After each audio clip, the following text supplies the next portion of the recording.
tá?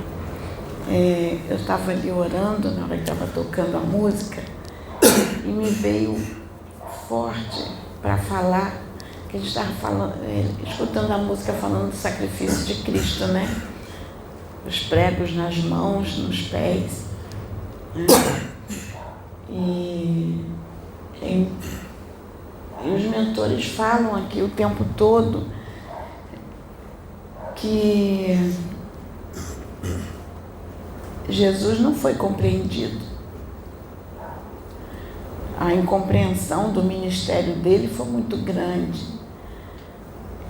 Por isso ele foi crucificado, pela incompreensão. Ele não foi compreendido. Aí a gente às vezes pensa assim, estão me incomodando para levantar, vou ter que levantar, não sei o que é, não, vou ter que ficar em pé. Palestra aí, Nefertiti. Oi, não sei, estão mandando eu ficar em pé. Quer o microfonezinho no microfone azul? Tem razão, filho. Desculpe, é o tico-teco aqui que... Sabe o que é o tico-teco? Eu brinco que eu digo que loura só tem 2 neurônios. Aí quando o tico-teco resolve disputar o espaço aqui, dá tilt. Então, é tão incômodo, eu não consigo sentar aqui.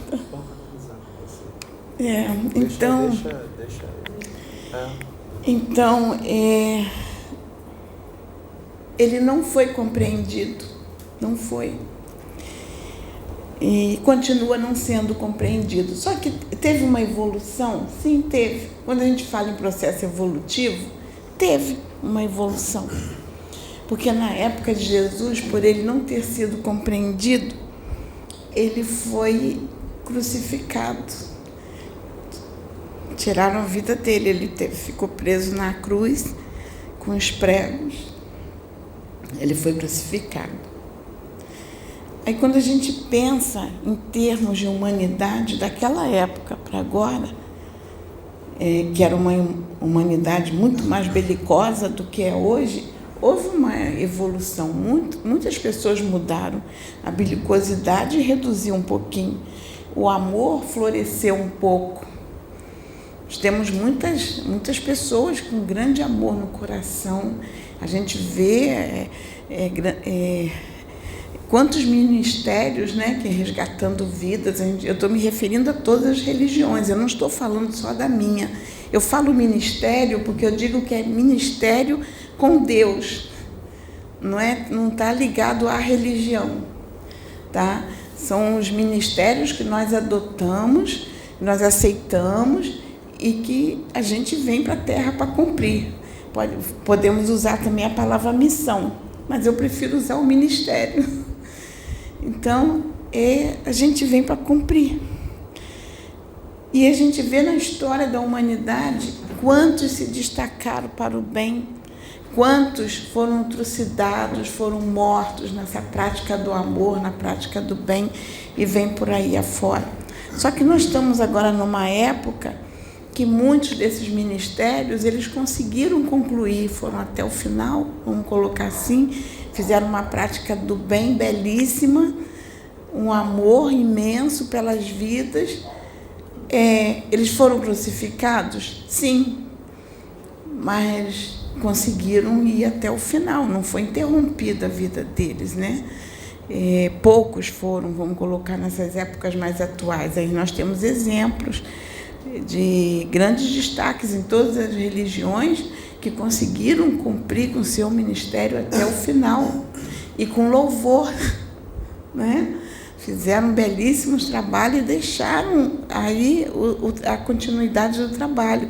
A gente sempre fala em Chico Xavier, mas vários, Madre Teresa, Irmã Dulce, exato, muitos. E tem muitos que não estão nem ligados à religião. Tem muitos que fazem trabalhos belíssimos que não têm religião. Eles têm um amor imenso no coração, desenvolvem trabalhos lindos e é um trabalho social.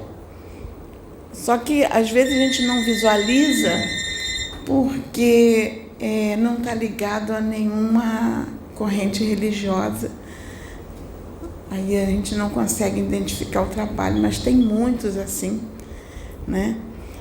E quando a música estava tocando, eu estava visualizando isto, e eu estava pensando, eu falei, meu Pai, quando a gente vê a humanidade e o que os irmãos batem aqui, falam que tem que melhorar, tem que evoluir, que a humanidade está estagnada, mas muitos, a gente vê o amor no coração de muitos, a gente já vê essa mudança, né? Vê uma mudança, a gente vê muitos já. Agora, tem a crucificação nos tempos atuais? Tem. A gente vê os ataques verbais, né? Não só os ataques, né, verbais, a gente vê as pessoas assim, criticando o trabalho do outro, fazem as críticas bem... faz assim, estou fazendo uma análise crítica, e na análise crítica está sendo maldoso, né? Está pegando pesado uma análise crítica. E me faz lembrar que no outro dia, eu conversando com alguém aqui, não me lembro quem foi, acho que foi com a Ju, que eu estava falando assim, que a gente está numa igreja ou num centro, ou seja, um local espiritual que for, eu vou citar a minha religião, que é onde eu fui criada, e eu posso falar com propriedade, porque os outros locais eu não tenho não convivi ali. Visitei muitos, mas não fui criada, não fiquei desde criança dentro de um local, né? E eu via, aí eu vou falar do que eu via, né? Tinha aquele irmãozinho que a igreja comentava assim, aquele irmão, só Deus na causa. E eu ouvia falar assim do irmão, só Deus na causa. Aí a gente via aquele irmão fazer uma amizadezinha com o outro que ele trazia da rua para dentro da igreja. Aí eu dizia assim, gente, aquele que todo mundo está dizendo que é só Deus da causa, ele trouxe aquele que nem Deus ainda entrou na causa. E ele trouxe aquele para dentro da igreja. E ele consegue trazer um amiguinho e daqui a pouco faz um trabalho bonito com os dois. Aí a gente vê nesses meus anos todos de ministério, vamos colocar assim, de missão, a gente já vê coisa tão linda entre os irmãos. Eu cito o exemplo de um casal que eu conheci, que era casal hétero, mulher, homem. Estou colocando assim porque eu vou descrever, as pessoas vão dizer assim, mas mulher assim? Pois era mulher assim. Eles eram de facções diferentes, numa disputa grande. E um tinha jurado o outro. E mandou recado um para o outro, não passa no meu caminho que eu vou te pegar. E uma vez eu fui num retiro com eles, eles estavam lá. Hoje eles são pastores, os dois. E são um casal, marido e mulher. E são pastores. E eu fui num retiro com eles. E quando eu vi a história, gente, eu me emocionei com a história deles. Deus fez um mover tão grande que acabou os dois se encontrando, não se acertaram como eles queriam, da forma que eles queriam, com a violência. Depois casaram, eles aceitaram, vamos colocar o linguajar da minha religião, aceitaram Jesus. Ou seja, eles abandonaram aquela vida, se casaram, constituíram família e hoje são dois pastores, é um casal de pastores. Eu conheço, eu estive com eles, eu conversei. Então, eu vejo a mudança que há hoje. E não só, eu já conheci na Igreja Católica, eu tive com irmãos da Igreja Católica, com gente, vocês não têm ideia de onde aquele irmão saiu e onde ele chegou. na Igreja Católica. Então, a gente vê essa mudança das pessoas, tirar as pessoas de um meio complicado de ódio, de luta, de sentimentos tão negativos, levam aquelas pessoas a buscarem uma elevação tal que hoje elas estão lutando pelos outros que estavam na mesma situação que eles. E vários que eu conheci assim. Então, eu vejo que hoje a gente crucifica com a palavra, sim.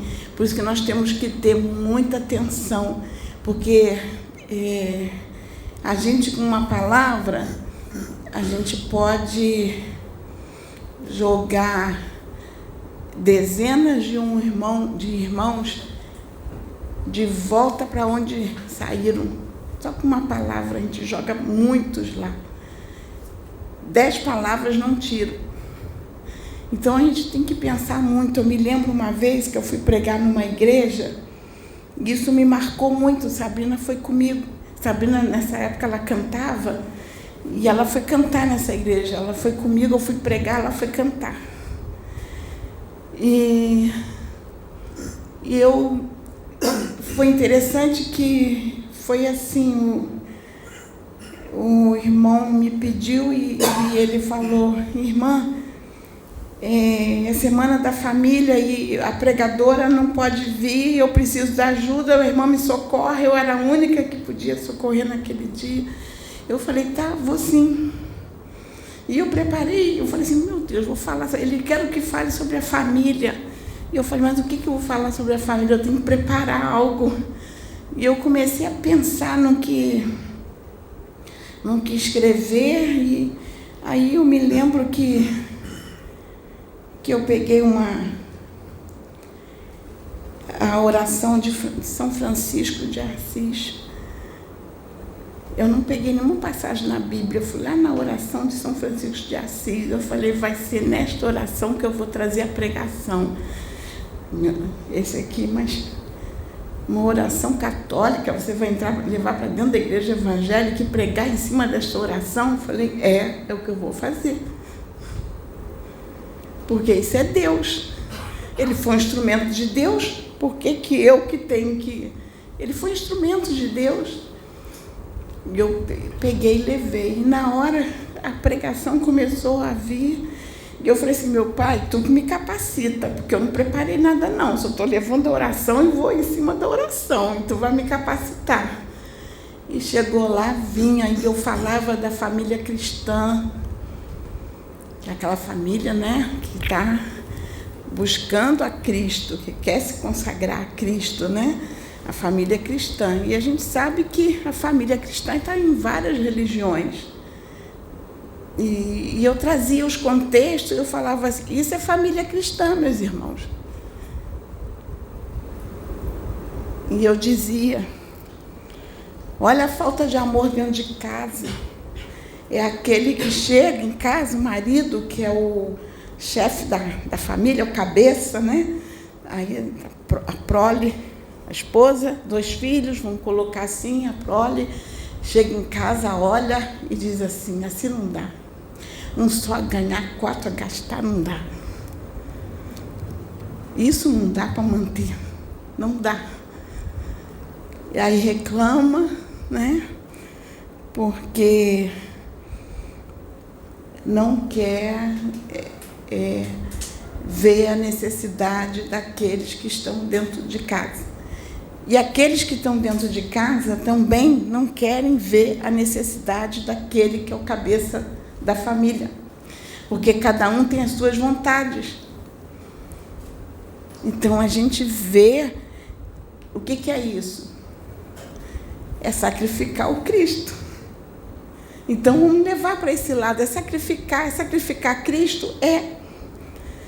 Aí a gente vê aqueles que olha, aí tá os filhos, aí olha, diz assim: ai, eu não vejo a hora dessa turma toda se formar e ir embora. Quantos falam isso dentro de casa? É sacrificar o Cristo? É. É crucificar? É. Cadê o amor? Aí tem aquele filho que olha para a família, olha para o pai, para a mãe e diz assim: eu não vejo a hora de começar a trabalhar, ganhar meu dinheiro e ir embora desta casa, tocar minha vida. É crucificar o Cristo? É. São as palavras de crucificação? São. Cadê o amor? Então, dentro da nossa própria casa, cadê o amor?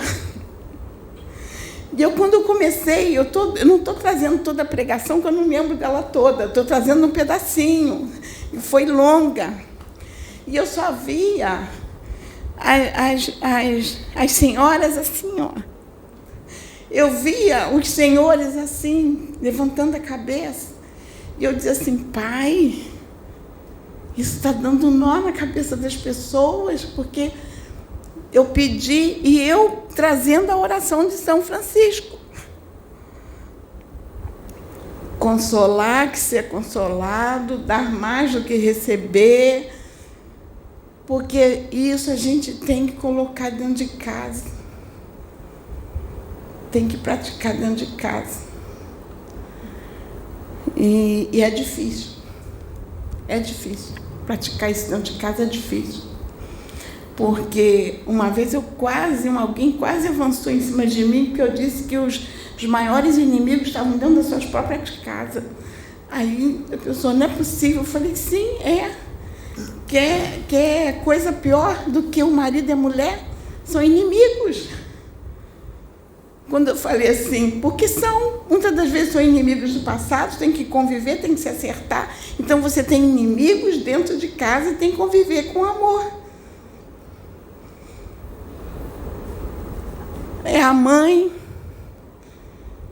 é o filho com a mãe, é o irmão com a irmã. São inimigos. E Deus coloca tudo num lugar só, porque tem que exercer o amor, a paciência, a tolerância, a compreensão, porque se não tiver esse carinho, esse amor um pelos outros, não se chega a lugar nenhum. Se tornam intolerantes. Aí fica, muitas das vezes, o pai para um lado, os filhos para o outro. A mulher para um lado, o marido para o outro. Né? Porque se separam, não conseguem se conduzir até o final, porque às vezes brigam por besteira. Uma coisinha boba, brigam. É o irmão que não aceita as dificuldades do outro irmão. Então, eu lembro que quando eu trouxe essa pregação na igreja nesse dia, gente, vou dizer uma coisa para vocês. Nesse dia, a minha experiência foi muito grande, porque eu já tinha ido outras vezes nessa igreja pregar, e a experiência que eu tive nesse dia, eu falei para o irmão: eu tenho uma cirurgia, eu não sei se eu vou conseguir chegar a tempo, porque pode ser que dê algum problema na cirurgia e eu atrase. E ele disse: não, irmã, não se preocupa, não. A senhora pode, se eu só conseguir chegar até umas 8 horas, tá bom. Eu falei: tá. Aí realmente deu um problema na cirurgia, eu atrasei. Aí meu marido que estava me auxiliando na cirurgia, aí atrasei um pouquinho, saí da cirurgia correndo. Aí eu liguei, eu falei para ele: eu vou liga para o irmão que eu não vou conseguir chegar lá. Eu falei: irmão, eu estou presa aqui na cirurgia ainda, eu não terminei. Ele: irmã, pelo amor de Deus, eu anunciei que a senhora vinha à igreja, está todo mundo aqui na igreja. Eu falei: tá. Aí, gente, eu terminei a cirurgia, eram 8h30. Eram 8h30 da noite, às 20h30. Ele foi dirigindo, fui eu, né, que fui dirigindo, ele foi comigo. Quem que dirigiu? Eu, você, eu nem me lembro mais. Ele que dirigiu. E eu avisei: ó, estou indo para aí. Eu cheguei lá umas 9 horas, o pessoal estava me esperando. E essa pregação que eu fui levar. Depois o irmão falou, nossa, o pessoal gostou, mas foi uma luta para chegar lá. É como se não quisesse que você levasse a mensagem. Sabe, foi uma luta para chegar lá. E uma outra vez, eu fui num local e tinha uma senhora que estava fazendo um trabalho belíssimo com jovens de rua, tirando os jovens da rua mesmo, dos atos complicados, dos envolvimentos complicados, sem apoio de família. Ele estava tirando, fazendo trabalho com a juventude, indo para a rua e trazendo esses jovens para a igreja, fazendo um trabalho social bonito com esses jovens. E teve pessoas de dentro da própria igreja que começaram a criticar a irmã, não concordando com o tipo de trabalho que ela estava fazendo e ela tirando as crianças da rua e criticando esse trabalho, porque acharam que eles estavam mais preparados do que aquela irmã. E por coincidência, nesse dia, me chamaram novamente. Nesse dia era a Sabrina que estava comigo, não foi? Gente, vocês não vão acreditar, eu preguei em cima de uma historinha, não foi em cima da Bíblia, eu não precisei da Bíblia. Eu peguei uma historinha, que eu não lembro a historinha toda, mas eu posso trazer um pouco, que fala de uma historinha que fala de um planeta distante, em que lá os jovens, numa determinada idade, eles saem para se desenvolverem sozinhos. Então, mas para eles saírem nessa empreitada, eles têm que entrar num castelo e têm que passar por 7 sábios que vão orientar o que eles vão fazer. Eu não lembro a história toda, mas eu sei que o primeiro sábio, ele encontra, parece que numa biblioteca, aí dá uma pedra para ele, vão colocar, olha, a pedra, essa pedra de rio que está polida, está aqui, ó, limpinha, isso aqui é a resistência, você aguentar bem, você ter a resistência, e o outro era a paciência, o outro era a tolerância, cada um significava. E no final, o último que ele passou, ele disse assim, isso aqui significa o amor. Porque não adianta você fazer tudo isso sem o amor. Porque o amor é a única moeda de troca que você vai usar no universo inteiro. É o amor. Única moeda de troca, não tem outra. Você vai trocar e dar amor. É a moeda que você tem de troca. E quando eu estava falando, na época, era o Espírito Santo de Deus. Ninguém falava no meu ouvido quem era, não. Era o Espírito Santo de Deus. Hoje tem alguns que ainda falam no meu ouvido, ó, sou fulano. Hoje não tem, não. Naquela época não tinha, não. Naquela época era o Espírito Santo de Deus que falava no meu ouvido. Aí disse assim, pegue essa poesia que você trouxe e entregue para aquela irmã ali. E eu não sabia o que a irmã estava passando. Eu peguei a poesia e falei, irmã, isso aqui é para você, e essa pregação é para você. E a irmã começou a chorar, sabe por quê? Porque era ela que estava sendo apedrejada, por causa do trabalho lindo que ela estava fazendo na rua com as criançadas, e tirando muita criança da rua e levando para a igreja, e tirando de situações complicadas, e evitando que aquelas crianças depois seguissem um caminho tortuoso. E essa irmã estava sendo crucificada com as palavras daqueles que achavam que ela estava despreparada para a função. E o trabalho dela era lindo, gente. E eu saí de lá muito feliz, de cabeça erguida, porque eu cumpri minha missão. E uma outra vez que eu voltei lá, a irmã disse assim, irmã, vem cá. E eu falei, olha que a poesia que tu me deu está aqui guardada na minha Bíblia. Eu ia abandonar o trabalho, não abandonei por tua causa. Então, irmãos, é essa mensagem que eu deixo, não tem mais. Foi o que eles pediram para eu trazer. Então, a gente pensar muito nas nossas condutas, naquilo que a gente vai falar, porque a gente, com uma palavra, a gente joga um trabalho lindo fora. Com 10 não resgata. Então, a gente pensar muito, e eu deixo o conselho que eu sempre falei a vida toda para a Sabrina, para o Augusto, eu dizia assim para eles, conta até 10. Se não conseguiu mudar, nem ter uma outra visão, vai até 100. Se continua não tendo visão nenhuma, não muda, vai contando até 1000. E se não conseguiu, vai contando indefinidamente, até vir uma outra solução. Quando não, eu dizia assim para ele, vai, sobe, vai para o teu quarto, senta na cama e vai pensar. Vai lá, pensa, depois eu vou conversar. Pensa em tudo, pensa. Aí eu ouvia assim, mãe, né, Sabrina? Vinha Sabrina. Quando eu colocava o Augusto no quarto, vinha Sabrina, mãe, o que, Sabrina? Coitado do Augusto, não aguenta mais pensar. Eu dizia assim, pensou pouco, manda pensar mais. Depois eu subo para conversar com ele. Então, é esse conselho que eu deixo. Pensem bem. Se não conseguir, está com vontade de falar, senta na cama e vai pensar. Pensa, mas pensa muito, até cansar. E se pensou, cansou. Não tem uma resposta, continua pensando, conta indefinidamente. Até ter uma resposta.